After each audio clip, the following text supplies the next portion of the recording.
जय श्री राम दोस्तों, कैसे हैं आप। उम्मीद है आप अच्छे होंगे। दोस्तों, गर्मी बहुत बढ़ रही है, कृपया अपना ध्यान रखें और पानी पिए और जितना हो सके धूप से बचें। दोस्तों, कल मैं रावण सीता संवाद का पार्ट 1 लेके आया था और आज पार्ट 2 लेके आया हूँ। कृपया ध्यान से सुनिएगा, प्रभु श्री राम का आशीर्वाद आपको जरूर मिलेगा। सीता के कठोर वचन सुनकर राक्षस राज रावण ने उन प्रियदर्शना सीता को यह अप्रिय उत्तर दिया। लोक में पुरुष जैसे जैसे अनुनय विनय करता है वैसे वैसे ही वह उनका प्रिय होता जाता है, किंतु मैं तुमसे ज्यों ज्यों मीठे वचन बोलता हूँ त्यों त्यों तुम मेरा तिरस्कार करती जाती हो। तुम्हारे प्रति जो मेरा प्रेम उत्पन्न हो गया है वही मेरे क्रोध को रोक रहा है। हे सम्मुखी, यही कारण है कि वध और तिरस्कार के योग होने पर भी तुम्हारा मैं वध नहीं कर रहा हूँ।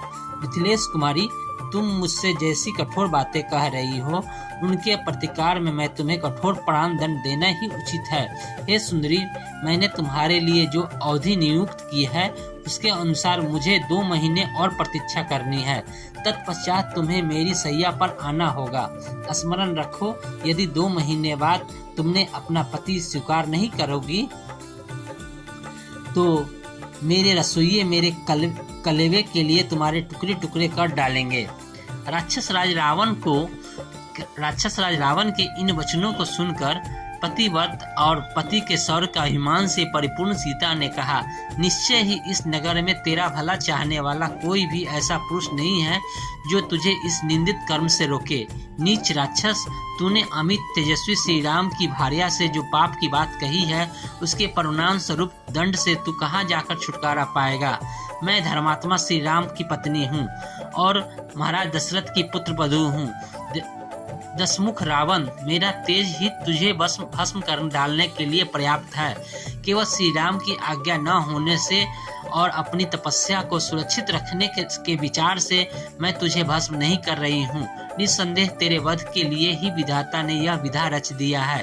तू कितना वीर और पराक्रमी है इसका पता तो मुझे उसी दिन चल गया था जब तेरे पास इतनी विशाल सेना बल और तेज होते हुए भी मुझे चोरों की भांति मेरे पति की अनुपस्थिति में चुरा कर ले आया। क्या इससे तेरी कायरता का पता नहीं चलता। सीता के मुख से ऐसे अप्रत्याशित एवं अपमानजनक वचन सुनकर रावण का संपूर्ण शरीर क्रोध से थरथर कांपने लगा। उसके नेत्रों से अंगारे बरसने लगे। वह दहाड़ता हुआ बोला, अन्यायी और निर्धन मनुष्य का अनुसरण करने वाली नारी, जैसे सूर्यदेव अपने तेज से प्रातःकालिक संध्या के अंधकार को नष्ट कर देता है उसी प्रकार मैं तेरा तत्काल विनाश किए देता हूँ।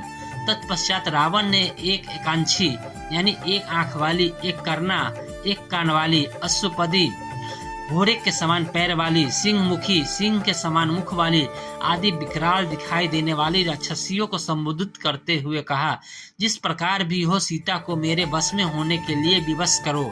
यदि वह प्रेम से न माने तो इसे मनचाहा दंड दो, ताकि यह हाथ जोड़कर गिड़गिड़ाती हुई मुझसे प्रार्थना करे और मुझे अपना पति स्वीकार कर ले। राक्षसियों को इस प्रकार आज्ञा देकर काम और क्रोध से व्याकुल हुआ राक्षसराज रावण सीता की ओर देखकर गर्जना करने लगा। रावण को अत्यंत क्रोधित देख मंदोदरी और धन्यमालिनी नाम की एक अन्य राक्षस कन्या शीघ्र रावण के पास आई और उसका आलिंगन करके बोली, हे प्राणनाथ, आप इस कुरूप सीता के लिए क्यों इतना व्याकुल होते हैं। भला इसके फीके पतले अधरों, अनाकर्षण कांति और छोटे भद्दे आकार में क्या आकर्षण है। आप चलकर मेरे साथ विहार कीजिए, इस अभागी को मरने दीजिए। इसके ऐसे भाग कहाँ जो आप जैसे अपूर्व बलिष्ठ अद्भुत पराक्रमी तीनों लोक के विजेता के साथ रमन सुख प्राप्त कर सके।